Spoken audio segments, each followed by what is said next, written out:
रेखा गुप्ता सरकार का बड़ा कदम, साफ पानी अब हर घर तक। निशिकांत दुबे के बयान पर सियासी भूचाल, निशिकांत के बयान पर पवन खेड़ा का बयान, कांग्रेस नेता ने भाजपा सरकार पर लगाया आरोप। नागपुर में सीएम फडणवीस की अनोखी पहल, महिलाओं को वितरित किए गुलाबी रिक्शे, महिलाओं में छाई खुशी की लहर। रांची में भारतीय वायुसेना का रोमांचकारी air show, Surya Kiran aerobatics team ने किया शानदार प्रदर्शन। नमस्कार, मैं रुचि, आप देख रहे हैं आज की खबर। दिल्ली की मुख्यमंत्री रेखा गुप्ता ने 20 अप्रैल को बुराड़ी निरंकारी ग्राउंड से 11-11 जीपीएस युक्त पानी के टैंकर सेवा की शुरुआत की। उन्होंने कहा कि पिछली सरकार में टैंकर माफिया के नाम पर भारी भ्रष्टाचार होता था और आम जनता के लिए भेजा गया पानी गायब हो जाता था। अब सभी टैंकरों में जीपीएस लगाया गया है जिससे उसकी ट्रैकिंग की जा सकेगी।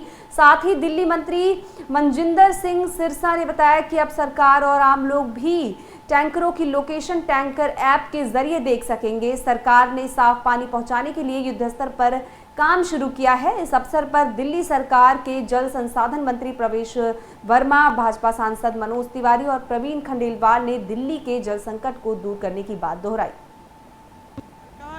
नरेंद्र मोदी जी के नेतृत्व वाली दिल्ली की नई सरकार पूरी तरीके से पारदर्शी और सुगम जल आपूर्ति के लिए संकल्पित है और आज जो दिल्ली में 1111 टैंकर्स भेजे जा रहे हैं, अब से हर एक टैंकर पे दिल्ली सरकार के नाम की ब्रांडिंग, ताकि टैंकर कहीं भी खड़ा हो तो ये संज्ञान में रहेगा कि ये दिल्ली सरकार के द्वारा भेजा हुआ जल है। उसके अंदर जीपीएस सिस्टम का लगना ताकि उसकी पूरी की पूरी ट्रैक रिकॉर्ड ध्यान में आए।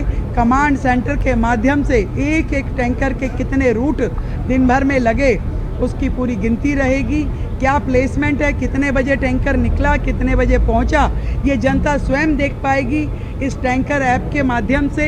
ये पूरे सिस्टम को ट्रांसपेरेंट बनाने के लिए, भ्रष्टाचार मुक्त बनाने के लिए मुझे लगता है कि दिल्ली की जनता के लिए एक बहुत बड़ा कदम है। हमारे माननीय मुख्यमंत्री जी ने आते ही इस टैंकर माफिया को खत्म करने के लिए माननीय मंत्री प्रवेश वर्मा जी की अगुवाई में ये पहले दिन आते ही काम कर दिया कि अब सारे टैंकर जो हैं वो जीपीएस मॉनिटर्ड होंगे।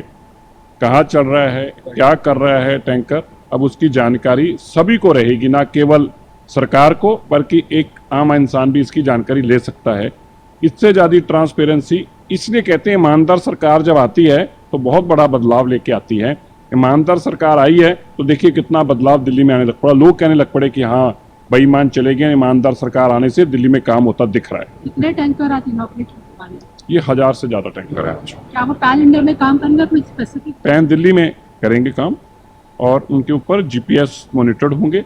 कितना पानी किसी को चाहिए तो अपने हमारे जो फोन नंबर है उन पर बात करके और वो उनको रियल टाइम मॉनिटरिंग भी कर सकें। देखिए, अगर नीयत साफ हो तो क्या कुछ नहीं हो सकता। पिछली सरकार में जो पानी की कमी थी, टैंकरों के पीछे भागते हुए लोग दिखाई देते थे और अभी 2 महीना भी पूरा नहीं हुआ, लेकिन माननीय मुख्यमंत्री जी के नेतृत्व में और हमारे जल मंत्री प्रवेश वर्मा जी ने जो करके दिखाया है, आज ये 1111 टैंकर, और ये केवल टैंकर मात्र नहीं है, इन सब में जीपीएस लगा है। कौन सा टैंकर दिल्ली में किस जगह होगा, दिल्ली का हर नागरिक देख सकता है और उसमें पानी कितना है ये भी ऑनलाइन ट्रैक किया जा सकता है। तो टैंकर का पानी अब उसी जगह जाएगा जहाँ के लिए उसे भेजा गया है, कहीं इसे बेचा नहीं जा सकता, किसी माफिया के हाथ में नहीं जा सकता। एक ऐतिहासिक शुरुआत है, टेक्नोलॉजी का इस्तेमाल करके भ्रष्टाचार को खत्म कर रही है दिल्ली की सरकार, और मैं बधाई देना चाहता हूं हमारे जल मंत्री जी को और बहुत बहुत अभिनंदन हमारी मुख्यमंत्री महोदय।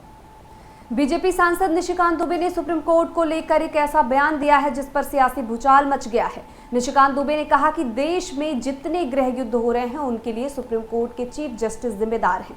साथ ही आरोप लगाया कि सर्वोच्च न्यायालय देश में धार्मिक युद्ध भड़काने के लिए जिम्मेदार है।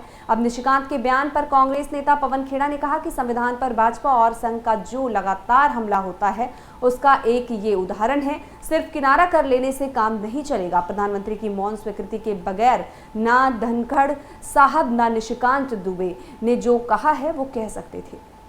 ये संविधान पर भारतीय जनता पार्टी और संघ का जो लगातार हमला होता है, ये उसका एक जीता जागता ज्वलंत उदाहरण है।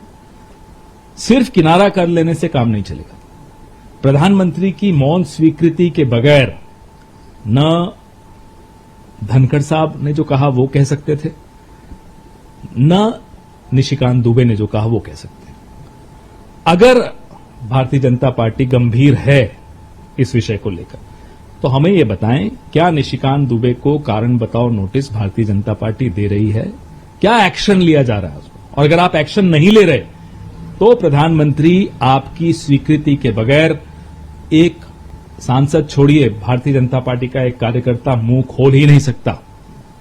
और अगर आपकी स्वीकृति के बगैर बोल रहे हैं तो आपकी पकड़ अब पार्टी और सरकार पे खत्म हो गई। हम भारतीय जनता पार्टी से पहले मांग कर, आप क्या एक्शन ले रहे हैं ये बताइए।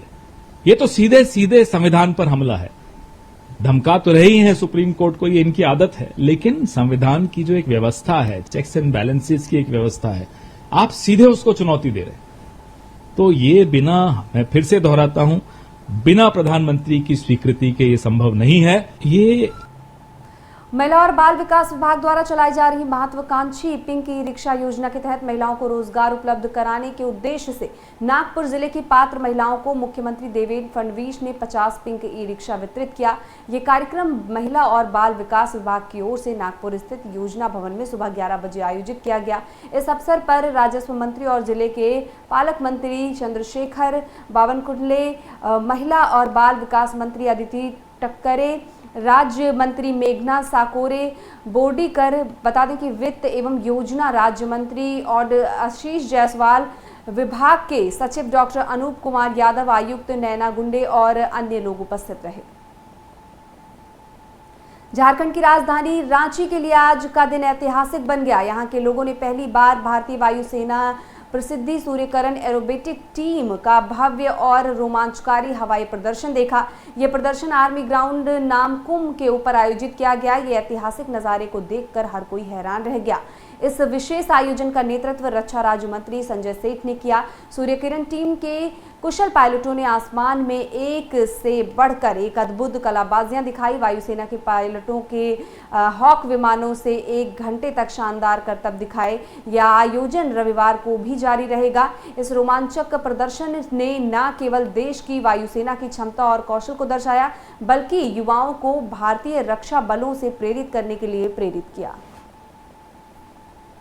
बिहार विधानसभा चुनाव की सरगर्मियों के बीच कांग्रेस के राष्ट्रीय अध्यक्ष मल्लिकार्जुन खड़गे बक्सर पहुंचे, जहां उन्होंने एक जनसभा को संबोधित किया। संबोधन के दौरान राष्ट्रीय अध्यक्ष ने प्रधानमंत्री नरेंद्र मोदी और मुख्यमंत्री नीतीश कुमार पर तीखा हमला बोला। उन्होंने कहा कि इन दोनों नेताओं की जोड़ी केवल सत्ता के लिए बनी है और ये गठजोड़ ना तो बिहार के विकास के लिए है और ना ही देश के कल्याण के लिए। मल्लिकार्जुन खड़गे ने आरोप लगाया कि मोदी और नीतीश की जोड़ी देश के दलितों, आदिवासियों, पिछड़े वर्गों, किसानों के हितों और नुकसान पहुंचाने का काम कर रही है।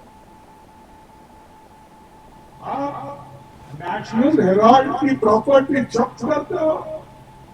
अरे वो कंपनी ऐसी कंपनी है जिसका कोई फायदा ले नहीं सकता, कोई प्रॉपर्टी ट्रांसफर नहीं कर सकता, कोई बेच नहीं सकता। ये है कंपनी। क्या उनके सोनिया गांधी को आने वाला है प्रॉपर्टी? क्या प्रियंका गांधी जी को आएगा वो प्रॉपर्टी? क्या राहुल गांधी जी को प्रॉपर्टी आएगा? नहीं, वो प्रॉपर्टी वो कंपनी कभी बेच नहीं सकती। वो नेशनल हेराल्ड और भूमि आवाज और हिंदी का जो नवजीवन इसका ही रहेगा। लेकिन आप क्यों कर रहे हैं? कानून आपको मालूम है, इसका पैसा कोई हड़प नहीं सकता, इसका पैसा कोई लेकर नहीं जा सकता। ये तो उस एक्ट में है और उस कानून में ऐसी कंपनी। लेकिन मोदी जी और ये शाह, ये आरएसएस के लोग सोनिया गांधी के डराकर राहुल जी को डराने की कोशिश कर रहे, प्रियंका जी को डराने की कोशिश कर रहे। ये लोग कभी डरने वाले नहीं, किसी के सामने झुकने वाले नहीं। जम्मू कश्मीर के रामबन जिले में हुई तड़के की भारी बारिश के कारण अलग अलग जगहों पर आई बाढ़ में 3 लोगों की मौत हो गई और 100 से अधिक लोगों को सुरक्षित स्थानों पर पहुंचाया गया। अधिकारियों ने ये जानकारी दी। अधिकारियों ने बताया कि लगातार बारिश के कारण जम्मू श्रीनगर राष्ट्रीय राजमार्ग पर नाशरी और बनिहाल के बीच करीब 1 दर्जन स्थानों पर भूस्खलन और मिट्टी धंसने की घटनाएं हुई हैं, जिनके कारण यातायात को रोक दिया गया। उन्होंने बताया कि रामबन के सेरी बागना गांव में बादल फटने से 3 लोगों की मौत हो गई। साथ ही ये भी जानकारी दी कि गांव में बचाव अभियान जारी है। खबरों में बस इतना ही। और जानकारी के लिए हमारे साथ बने रहिए और देखते रहिए आज की खबर।